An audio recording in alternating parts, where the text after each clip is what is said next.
Paul, apôtre, non de la part des hommes, ni par un homme, mais par Jésus-Christ et Dieu le Père, qui l'a ressuscité des morts, et tous les frères qui sont avec moi, aux églises de la Galatie, que la grâce et la paix vous soient données de la part de Dieu le Père et de notre Seigneur Jésus-Christ, qui s'est donné lui-même pour nos péchés, afin de nous arracher du présent siècle mauvais, selon la volonté de notre Dieu et Père, qui soit la gloire au siècle des siècles. Amen. Je m'étonne que vous vous détourniez si promptement de celui qui vous a appelé par la grâce de Christ, pour passer à un autre évangile. Non pas qu'il y ait un autre évangile, mais il y a des gens qui vous troublent, et qui veulent renverser l'évangile de Christ. Mais, quand un ange du ciel annoncerait un autre évangile que celui que nous vous avons prêché, qu'il soit anathème. Nous l'avons dit précédemment, et je le répète à cette heure, si quelqu'un vous annonce un autre évangile que celui que vous avez reçu, qu'il soit anathème. Et maintenant, est-ce la faveur des hommes que je désire, ou celle de Dieu? Est-ce que je cherche à plaire aux hommes? Si je plaisais encore aux hommes, je ne serais pas serviteur de Christ. Je vous déclare, frères, que l'évangile qui a été annoncé par moi n'est pas de l'homme, car je ne l'ai ni reçu ni appris d'un homme, mais par une révélation de Jésus-Christ. Vous avez su, en effet, quelle était autrefois ma conduite dans le judaïsme, comment je persécutais à outrance et ravageais l'Église de Dieu, et comment j'étais plus avancé dans le judaïsme que beaucoup de ceux de mon âge et de ma nation, étant animé d'un zèle excessif pour les traditions de mes pères. Mais, lorsqu'il plut à celui qui m'avait mis par dès le sein de ma mère, et qui m'a appelé par sa grâce, de révéler en moi son Fils, afin que je l'annonçasse parmi les païens, aussitôt, je ne consultai ni la chair ni le sang, et je ne montai point à Jérusalem vers ceux qui furent apôtres avant moi, mais je partis pour l'Arabie, puis je revins encore à Damas. 3 ans plus tard, je montai à Jérusalem pour faire la connaissance de Cépha, et je demeurai 15 jours chez lui, mais je ne vis aucun autre des apôtres, si ce n'est Jacques, le frère du Seigneur. Dans ce que je vous écris, voici, devant Dieu, je ne mens point. J'allai ensuite dans les contrées de la Syrie et de la Cilicie. Or, j'étais inconnu de visage aux églises de Judée qui sont en Christ. Seulement, elles avaient entendu dire, celui qui autrefois nous persécutait annonce maintenant la foi qu'il s'efforçait alors de détruire, et elles glorifiaient Dieu à mon sujet.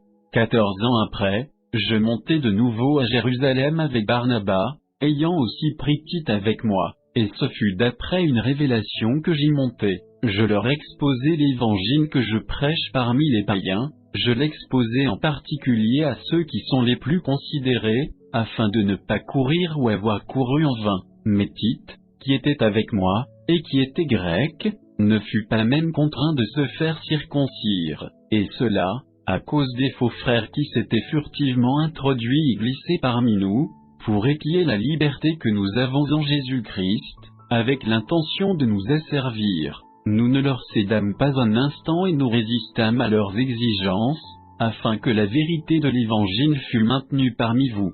Ceux qui sont les plus considérés quels qu'ils aient été jadis, cela ne m'importe pas, Dieu ne fait point exception de personne, ceux qui sont les plus considérés ne m'imposèrent rien. Au contraire, voyant que l'Évangile m'avait été confié pour les incirconcis, comme à Pierre pour les circoncis, car celui qui a fait de Pierre l'apôtre des circoncis a aussi fait de moi l'apôtre des païens, et ayant reconnu la grâce qui m'avait été accordée, Jacques, Cépha et Jean, qui sont regardés comme des colonnes, me donnèrent, à moi et à Barnabas, la main d'association, afin que nous allassions, nous vers les païens, et eux vers les circoncis. Ils nous recommandèrent seulement de nous souvenir des pauvres, ce que j'ai bien eu soin de faire. Mais lorsque Cépha vint à Antioche, je lui résistai en face, parce qu'il était répréhensible. En effet, avant l'arrivée de quelques personnes envoyées par Jacques, il mangeait avec les païens,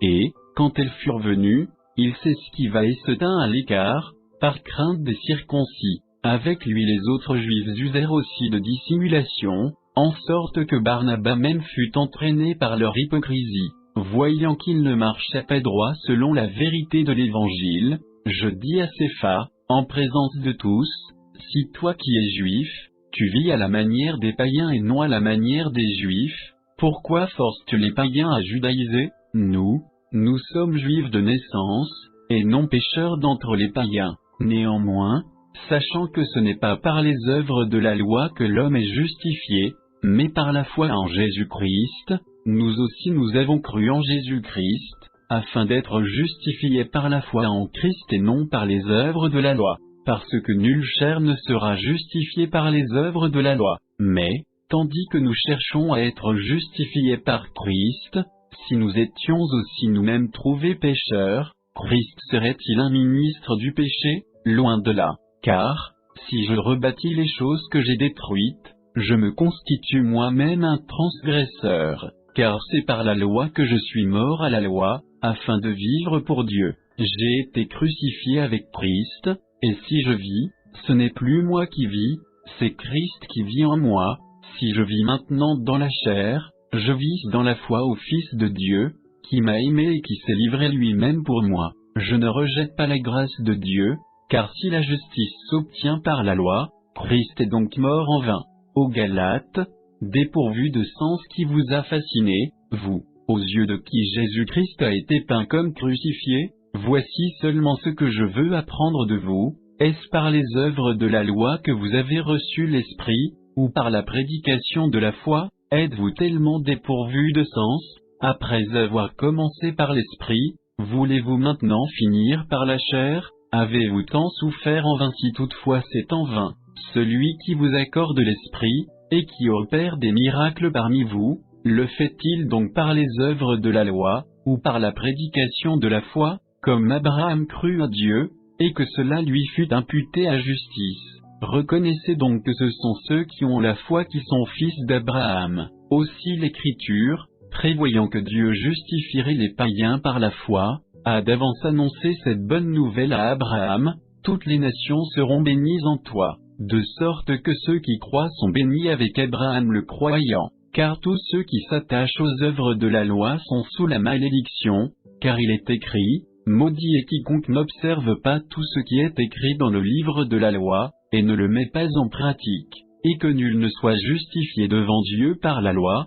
Cela est évident, puisqu'il est dit: le juste vivra par la foi. Or, la loi ne procède pas de la foi, mais elle dit: celui qui mettra ces choses en pratique vivra par elles. Christ nous a rachetés de la malédiction de la loi, étant devenu malédiction pour nous, car il est écrit: maudit est quiconque est pendu au bois, afin que la bénédiction d'Abraham eût pour les païens son accomplissement en Jésus-Christ, et que nous reçussions par la foi l'Esprit qui avait été promis.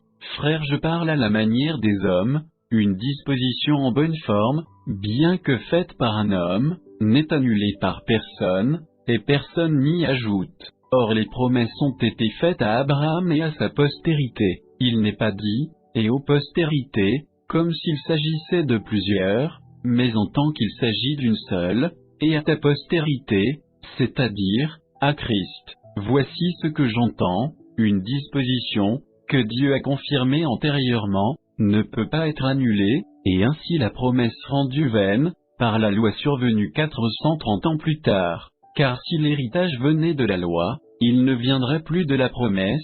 Or, c'est par la promesse que Dieu a fait à Abraham ce don de sa grâce. Pourquoi donc la loi? Elle a été donnée ensuite à cause des transgressions, jusqu'à ce que vint la postérité à qui la promesse avait été faite. Elle a été promulguée par des anges, au moyen d'un médiateur. Or, le médiateur n'est pas médiateur d'un seul, tandis que Dieu est un seul. La loi est-elle donc contre les promesses de Dieu? Loin de là. S'il eût été donné une loi qui pût procurer la vie, la justice viendrait réellement de la loi. Mais l'Écriture a tout renfermé sous le péché, afin que ce qui avait été promis fût donné par la foi en Jésus-Christ à ceux qui croient. Avant que la foi vînt, nous étions enfermés sous la garde de la loi, en vue de la foi qui devait être révélée. Ainsi la loi a été comme un pédagogue pour nous conduire à Christ, afin que nous fussions justifiés par la foi. La foi étant venue, nous ne sommes plus sous ce pédagogue, car vous êtes tous fils de Dieu par la foi en Jésus-Christ. Vous tous, qui avez été baptisés en Christ, vous avez revêtu Christ. Il n'y a plus ni juif ni grec, il n'y a plus ni esclave ni libre, il n'y a plus ni homme ni femme, car tous vous êtes un en Jésus-Christ. Et si vous êtes à Christ, vous êtes donc la postérité d'Abraham, héritier selon la promesse. Or, aussi longtemps que l'héritier est enfant, je dis qu'il ne diffère en rien d'un esclave, quoiqu'il soit le maître de tout, mais il est sous des tuteurs et des administrateurs jusqu'au temps marqué par le Père. Nous aussi, de la même manière, lorsque nous étions enfants, nous étions sous l'esclavage des rudiments du monde. Mais, lorsque les temps ont été accomplis, Dieu a envoyé son Fils, né d'une femme, né sous la loi, afin qu'il rachetât ceux qui étaient sous la loi, afin que nous reçussions l'adoption. Et parce que vous êtes fils, Dieu a envoyé dans nos cœurs l'esprit de son Fils, lequel crie, « Abba, Père ». Ainsi tu n'es plus esclave, mais fils, et si tu es fils, tu es aussi héritier par la grâce de Dieu. Autrefois, ne connaissant pas Dieu, vous serviez des dieux qui ne le sont pas de leur nature. Mais à présent que vous avez connu Dieu, ou plutôt que vous avez été connus de Dieu, comment retournez-vous à ces faibles et pauvres rudiments, auxquels de nouveau vous voulez vous asservir encore? Vous observez les jours, les mois, les temps et les années. Je crains d'avoir inutilement travaillé pour vous. Soyez comme moi, car moi aussi je suis comme vous. Frères, je vous en supplie, vous ne m'avez fait aucun tort. Vous savez que ce fut à cause d'une infirmité de la chair que je vous ai pour la première fois annoncé l'Évangile. Et mis à l'épreuve par ma chair, vous n'avez témoigné ni mépris ni dégoût, vous m'avez, au contraire, reçu comme un ange de Dieu, comme Jésus-Christ. Où donc est l'expression de votre bonheur? Car je vous atteste que, si cela eût été possible, vous vous seriez arraché les yeux pour me les donner. Suis-je devenu votre ennemi en vous disant la vérité? Le zèle qu'ils ont pour vous n'est pas pur, mais ils veulent vous détacher de nous, afin que vous soyez zélés pour eux. Il est beau d'avoir du zèle pour ce qui est bien né en tout temps, et non pas seulement quand je suis présent parmi vous. Mes enfants, pour qui j'éprouve de nouveau les douleurs de l'enfantement, jusqu'à ce que Christ soit formé en vous. Je voudrais être maintenant auprès de vous, et changer de langage, car je suis dans l'inquiétude à votre sujet. Dites-moi, vous qui voulez être sous la loi, n'entendez-vous point la loi? Car il est écrit qu'Abraham eut deux fils, un de la femme esclave, et un de la femme libre. Mais celui de l'esclave naquit selon la chair, et celui de la femme libre naquit en vertu de la promesse.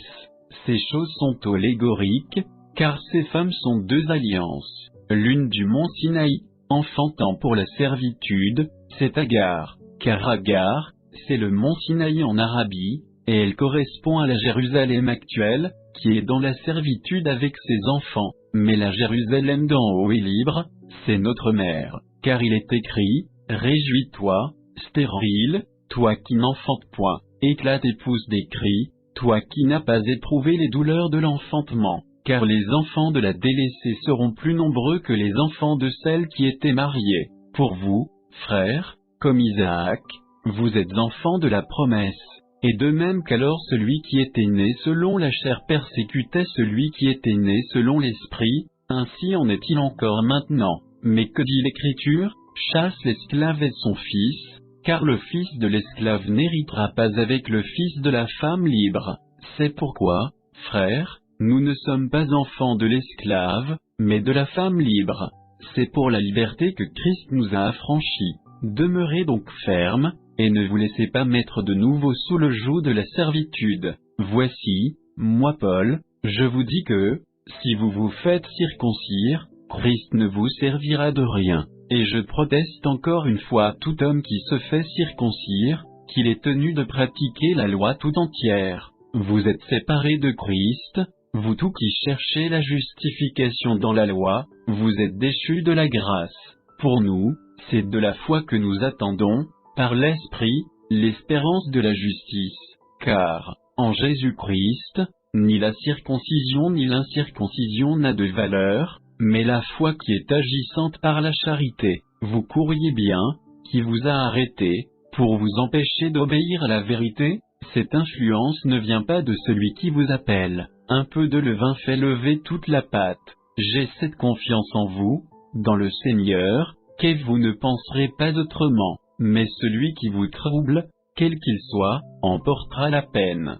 Pour moi, frères, si je prêche encore la circoncision, pourquoi suis-je encore persécuté? Le scandale de la croix a donc disparu. Puissent-ils être retranchés, ceux qui mettent le trouble parmi vous.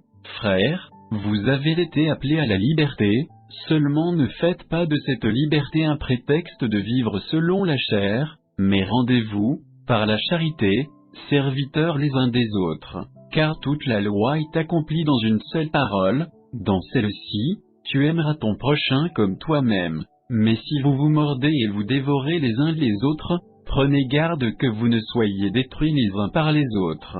Je dis donc, marchez selon l'esprit, et vous n'accomplirez pas les désirs de la chair, car la chair a des désirs contraires à ceux de l'esprit, et l'esprit en a de contraires à ceux de la chair, ils sont opposés entre eux, afin que vous ne fassiez point ce que vous voudriez. Si vous êtes conduits par l'esprit, vous n'êtes point sous la loi. Or, les œuvres de la chair sont manifestes, ce sont l'impudicité, l'impureté, la dissolution, l'idolâtrie, la magie, les inimitiés, les querelles, les jalousies, les animosités, les disputes, les divisions, les sectes, l'envie, l'ivrognerie, les excès de table, et les choses semblables. Je vous dis d'avance, comme je l'ai déjà dit, que ceux qui commettent de telles choses n'hériteront point le royaume de Dieu. Mais le fruit de l'esprit, c'est l'amour, la joie, la paix, la patience, la bonté, la bénignité, la fidélité, la douceur, la tempérance. La loi n'est pas contre ces choses. Ceux qui sont à Jésus-Christ ont crucifié la chair avec ses passions et ses désirs. Si nous vivons par l'esprit, marchons aussi selon l'esprit. Ne cherchons pas une vaine gloire, en nous provoquant les uns les autres, en nous portant envie les uns aux autres. Frères, si un homme vient à être surpris en quelque faute, vous qui êtes spirituels, redressez-le avec un esprit de douceur. Prends garde à toi-même, de peur que tu ne sois aussi tenté. Portez les fardeaux les uns des autres, et vous accomplirez ainsi la loi de Christ. Si quelqu'un pense être quelque chose, quoiqu'il ne soit rien, il s'abuse lui-même. Que chacun examine ses propres œuvres, et alors il aura sujet de se glorifier pour lui seul, et non par rapport à autrui, car chacun portera son propre fardeau. Que celui à qui l'on enseigne la parole fasse part de tous ses biens à celui qui l'enseigne. Ne vous y trompez pas, on ne se moque pas de Dieu. Ce qu'un homme aura semé, il le moissonnera aussi.